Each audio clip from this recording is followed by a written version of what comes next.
Welcome to another edition of A New Me, your weekly consultation with the Washington, D.C. area's best doctors and professionals. Our guest experts help you learn about the latest medical advances and procedures by providing you with the real information necessary to help you eliminate the dangers of making the wrong medical and cosmetic enhancement decisions. Get ready for your consultation. Coming up, we will be on location at the Urology Group in Leesburg, Virginia, discussing the latest advancements in kidney stone treatment and removal with one of this area's top urologists, Dr. Lailas.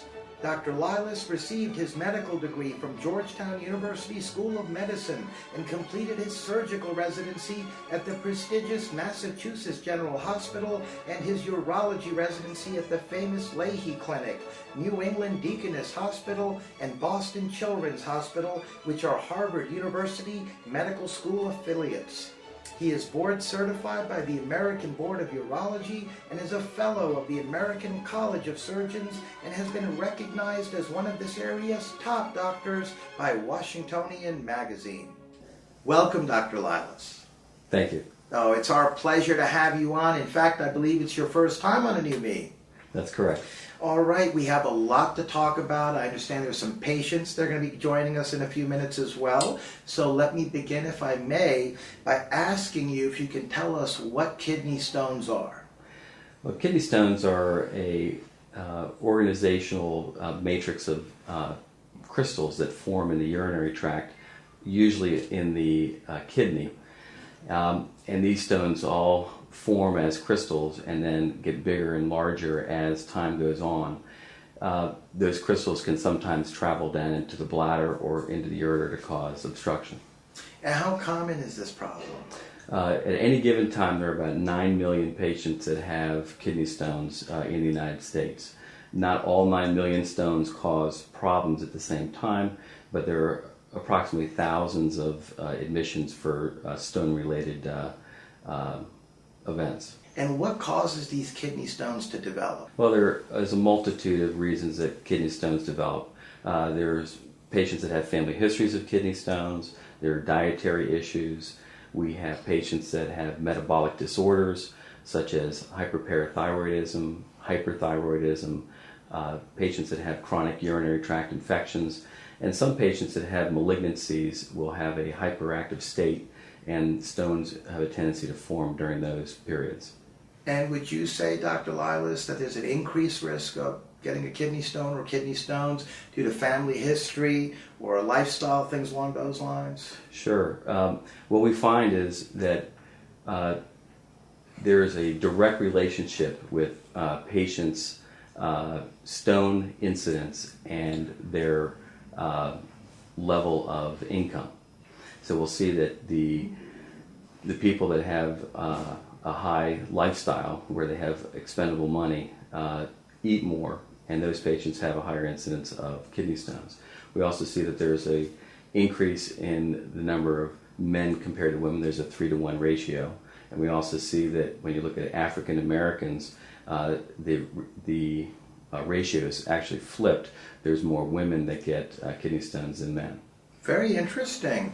I would not have known that, especially as you just touched on, people who have more money, for instance, using that as one of the examples that you gave, who eat more and therefore they end up more likely to get kidney stones than others. Very interesting indeed. It's actually the King Henry VIII correlation. King Henry VIII was a stone former as well, and King Henry VIII ate the best food, drank the best wine, and he was obviously very large. He was a very large man.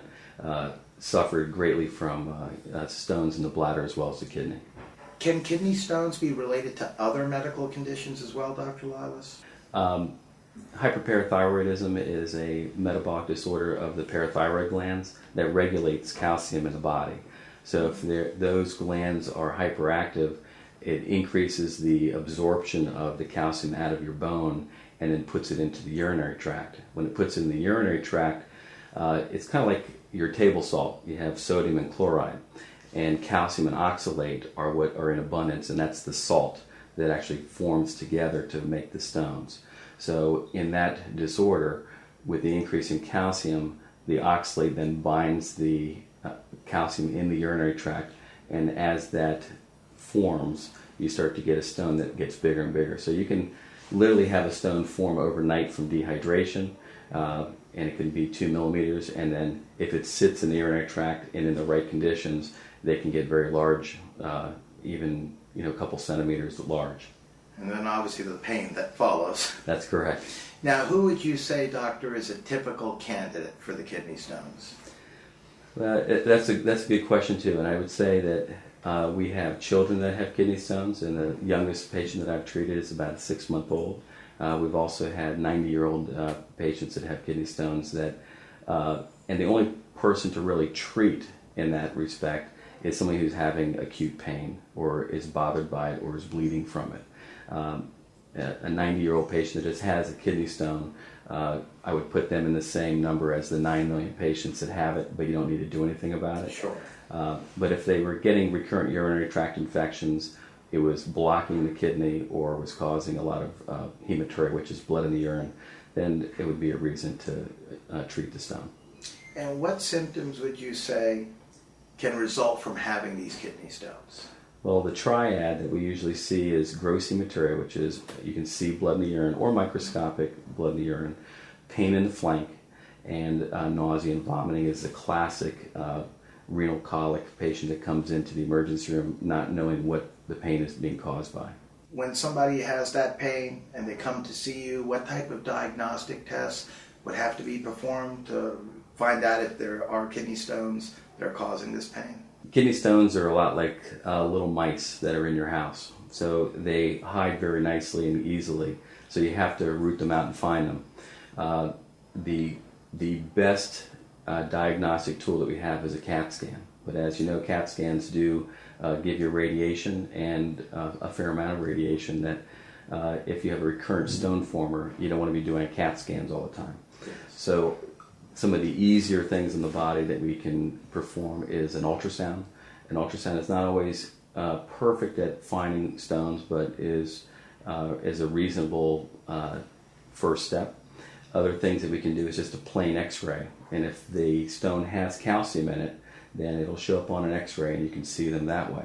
And then the older version of the intravenous pyelogram, which was dye that was injected into the body, we've kind of stopped using that because CAT scans have taken that over.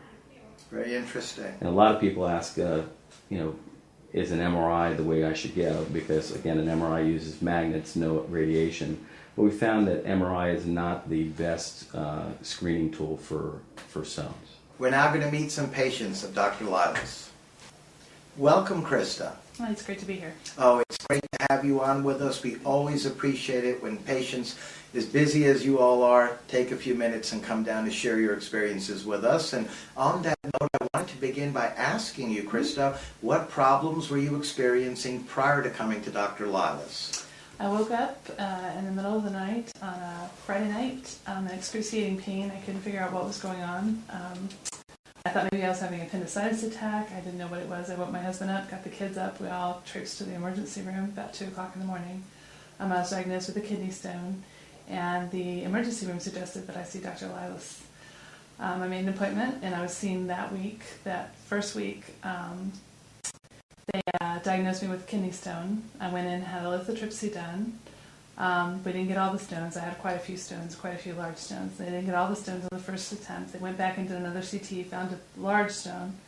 Dr. Lailas went back and got that one. Okay. A second lithotripsy. And recovery time is, the next day I was a little tired, a little sluggish, but there's absolutely no recovery time to a lithotripsy. It's quick, easy, painless, absolutely no pain. And I take it the procedure itself, you indicated a moment ago that you came back a second time to get the larger kidney stone. And how long, just so we have an idea of what we're looking at time-wise, did it take? Just a couple of weeks. I went back for the post-op. It's called an operation even though they don't actually cut into you. So I went back for the post-op and they discovered I had done a post-op CT scan or KUB, kidney reader bladder. And they discovered that one of those stones, the largest stone, was still in the kidney. And so they went back and did a second lithotripsy.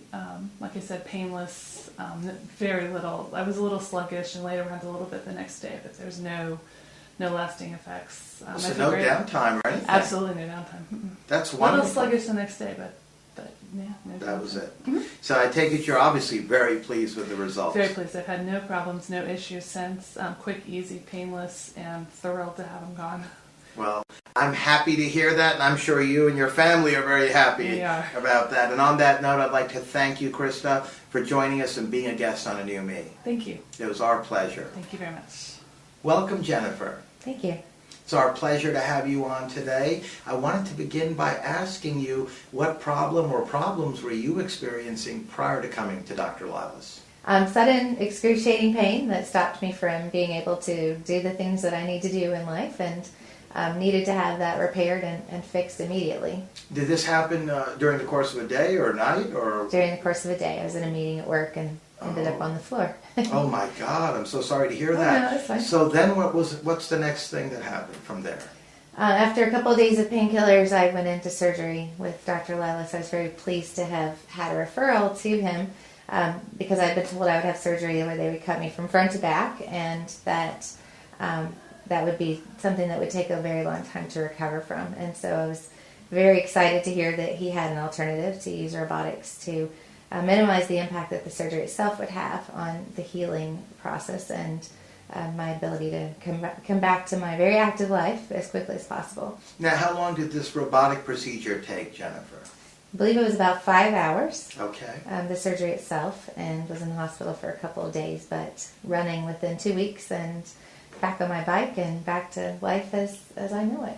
Well, that's wonderful. So it was a quick recovery for you, and I take it no more excruciating pain or any pain for that matter. No, he's healed me completely, and back to no more excruciating pain, a very quick recovery, and back to a very active lifestyle. Well, I'm happy to hear that, and being a busy woman, I understand you're a mother of 5 as well, so am. with the work schedule and the work schedule at home as well when Exactly. you're the mother of Exactly. 5, it's great to hear that you're back up and about and back to your normal life. And on that note, I'd like to thank you, Jenna, for joining us and being a guest on A New Me. Thank you for having me. It was our pleasure. Welcome, Jennifer. Hi. Oh, it's great to have you with us today. I wanted to begin by asking you what pain or problems are you experiencing, because I understand you're a pre-op patient and you're about to have some things fixed here very soon by Dr. Lailas. Yes. Most recently, it's been pretty intense abdominal pain, reaching down into my side and then over into my back, some pain shooting down my legs, that sort of thing. I actually had to go into the emergency room on Saturday of last week. I was experiencing flu-like symptoms. Oh my goodness. Had a high fever, and I guess the infection started kicking in, so that's when we realized there's a problem. Yeah, so it's really affecting your life. Yes. And so what happened? You came, I take it you've been going through these pains and these problems for some time, Yes. and then you decided to come to Dr. Lailas? Yes. I've actually had pains for a pretty long time. They've come and gone. We've been to other doctors, and it was kind of, okay, maybe speculated as ovarian cysts, that sort Okay. of thing. Sometimes infections would pop up, they'd treat them. Okay. More recently, when I went to the emergency room, that's when they found the stones, and that's how I came to Dr. Lailas. My goodness, so you've been going through this for some time, like you just told us, and the previous doctors that you had been to unfortunately didn't diagnose it correctly, the problem, the cause of the problem, and as a result, you came to Dr. Lailas, he identified the problem as the kidney stones that are causing this excruciating pain that you're going through. Yes. So then what's going to happen next? When are you going to have a procedure done or treatments done? Right now it's between the 5th of May and the 11th. We're going to go in, and he's going to go in through the back, and then I was explaining it was like a jackhammer type instrument, and they'll chisel away at the little stones or not so little stones, and suck out the pieces as they do that. And at that point, all this pain is gone, these problems are gone, you're going to feel a lot better, aren't you? Yes, I'm actually excited about it. So. And on that note, I'd like to thank you, Jenna, for joining us and coming down and sharing your experiences here on A New Me. Thank you for having me. And I know you're going to feel a lot better real soon after the procedure with Dr. Lailas. Yes, I hope so. Thanks again. Thank you. Welcome, John. Thank you. It's nice to be here. Oh, it's great to have you on with us today as well. I understand you're a decorated Vietnam War veteran, and we always like to give a big shout out to all of you and all the sacrifices that you made for our great country. Thank you. And I wanted to begin, John, by asking you what problem or problems were you experiencing prior to coming to Dr. Lailas? My PSA was gradually going up over a period of about 2 years, and my primary care physician at one point finally got concerned enough and recommended that I go to Dr. Lailas for a biopsy. And was your life being affected in any way through what you were going through prior to coming here? As far as pain? No, not particularly, no. No, okay. So what did you have done when you came to Dr. Lailas? Dr. Lailas scheduled me for a biopsy. Okay. And what happened after that? After the biopsy, which was painless, by the way, I was mostly out, Dr. Lailas called me as soon as he got the results, which was at 10 o'clock at night. Okay. And he told me that I had had a 3 on the Gleason scale, which meant that I had prostate cancer in 2 parts of my prostate. My goodness. So then you came and met with Dr. Lailas, and what happened after that, just so we have an idea of what you went through each step of the way. Dr. Lailas suggested that I come in. We set up a meeting. He suggested that I bring my wife with me, and he spent approximately 1 hour with myself and my wife. And probably the thing that stood out most in my mind of that time, he's probably spent 3/4 of the time speaking to my wife, and made her feel completely at ease. He was compassionate. He was professional. He was very descriptive of exactly what all the possible treatments could be for this cancer. And then what procedure or procedures did you undergo regarding this problem? One of the procedures that he recommended was a robotic operation to remove the prostate. One of our sons is a research doctor, and he undertook his research, and I undertook my research. One of the issues here is being a Vietnam veteran, I was in an area that was heavily exposed to Agent Orange, and there's a tremendous amount of research material on exposure to Vietnam veterans and Agent Orange. And so I had the opportunity to tap into that. Our son did the research himself, and we both came to the same conclusion that robotic surgery was the way to treat this cancer. So then, once that was decided upon, and then you underwent the procedure? I informed Dr. Lailas.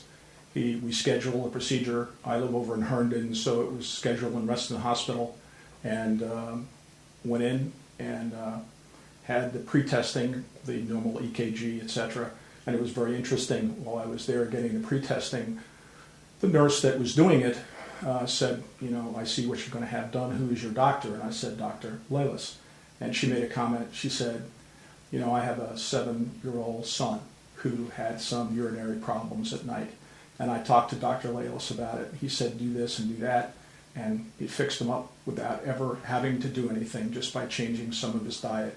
And she couldn't say enough things, good things about Dr. Lailas. So we scheduled the procedure in Reston Hospital, and I went. Was there any discomfort, John, with the procedure? Did you feel anything what? Afterwards? Well, certainly there are multiple entries into your body with this procedure. Sure. I would say that there was discomfort, and probably the biggest discomfort was having a catheter in for 2 weeks. But as far as the wounds go, there was very little discomfort with the wounds, and they healed up perfectly. Well, I'm very, very happy to hear that. The cancer is gone, I take it, and you're very happy with the results, John. Very happy with the results so far. I'm cancer-free. And the quality of your life is obviously at a high right now. Well, there are specific things that attach themselves or unattach themselves when you have prostate cancer. Sure. And those are things that continue to get better in time, and Dr. Lailas continues to be a resource, a true physician, a true helper, and myself and my wife of 40 years are just working our way through the issues. Well, John, I really appreciate you coming down, sharing your experiences with us, and on that note, I'd like to thank you for joining us and being a guest on A New Me, and the very best of luck to you, sir. Thank you. It's my pleasure to be here and speak to you and to speak for Dr. Lailas. It's our pleasure. We're now back with Dr. Lailas. I must say, Krista was very happy with the results, doctor. No more pain. You could see the happiness all across her face. And also, as far as Jennifer goes, she's going to be having a procedure from you, actually, very shortly, where she'll feel better as well. That's correct. Both patients had kidney stones, but are going to be treated in totally different manners. Christina was treated conventionally with our least invasive procedures, which is the extracorporeal shockwave lithotripsy. And that is a machine that treats the stones from outside the body. There's no incisions. There's virtually no discomfort during the procedure because they're asleep with IV sedation. We find that patients afterwards will have a little bruise on their back and can resume to full activities the next day. And Christina passed all of her stone fragments very nicely and did extremely well.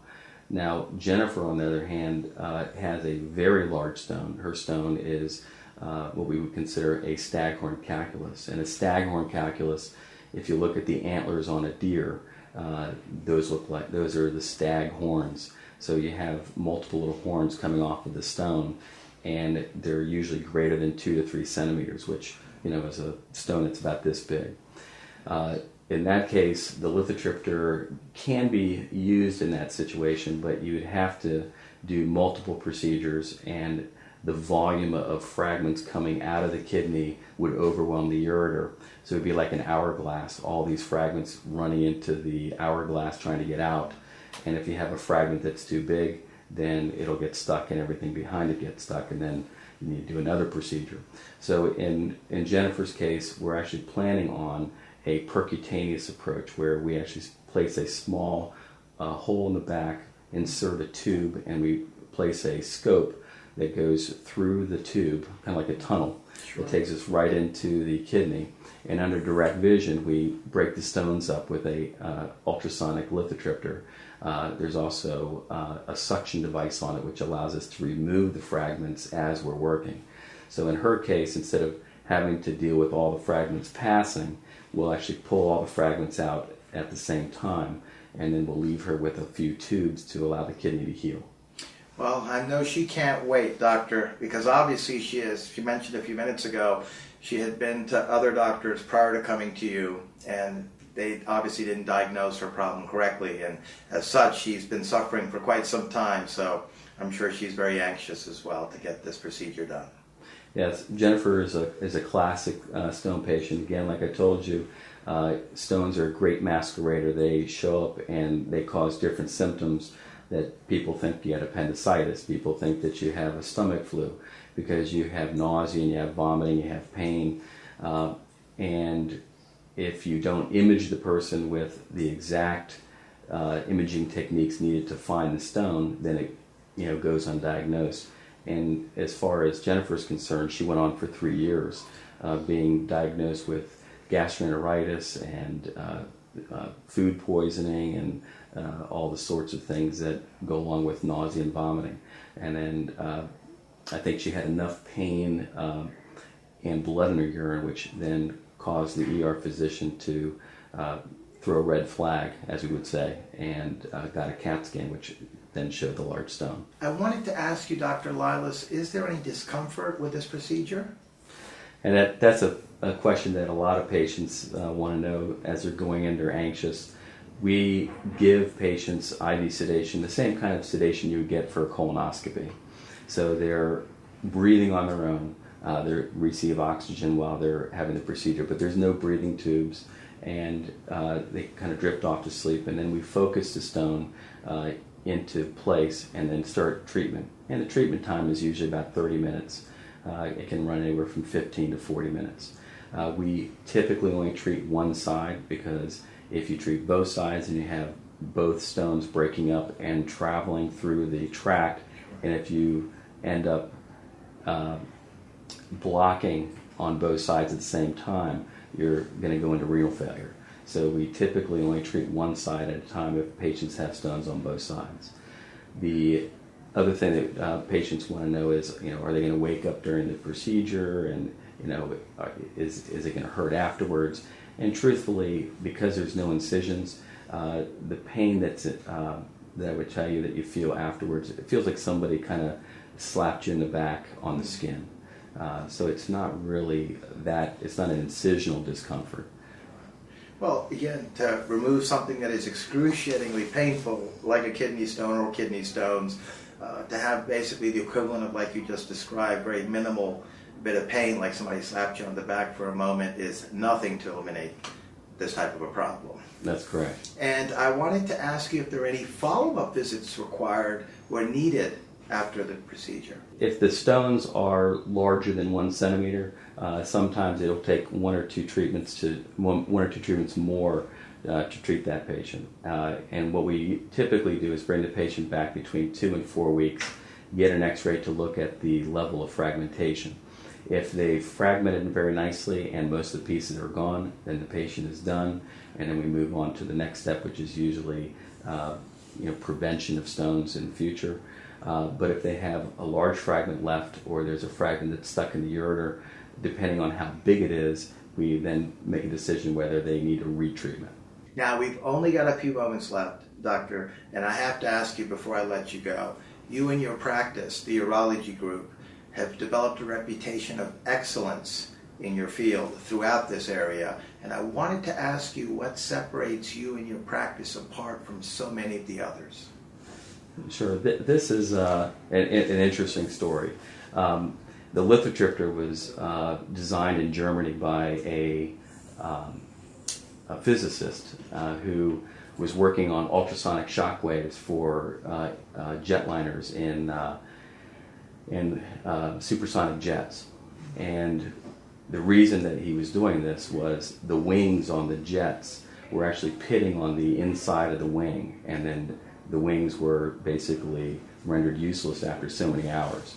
So his job was to find a metal that would resist shock waves. So he would focus the shock waves at different metals to find out which metal was the best metal. And he was worried he was going to lose his job because they had finished the project, and this was in the 70s. And he came home, and his wife, asked him why he was depressed, and she actually was a pediatrician.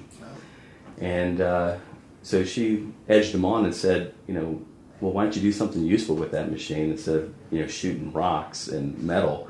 Why don't you shoot kidney stones and break them up? And that's how it really started. And so Dr. Chauncey in Germany, in Mainz, Germany, started research on the effects of shock waves on tissue.